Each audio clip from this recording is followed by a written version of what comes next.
Yo mga guys, nandito naman ako sa ilalim ng sikat ng araw mga guys. Ayun sobrang init talaga ng trabaho namin mga guys.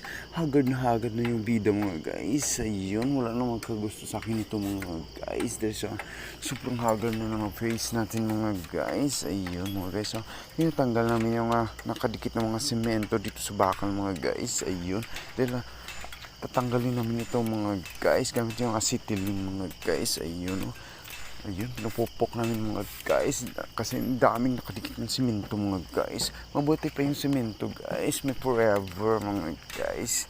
Grabing kapit niya sa may bakal mga guys. Pero ayun, bakit ang trabaho namin mga guys. Ayun, sobrang init mga guys. Ang araw kami dito nakababad sa ilalim ng sikat ng araw mga guys. Ayun mga guys, kailangan natin sunglass. Ayun mga guys, ito yung kasama ko guys, sobrang sipag mga guys.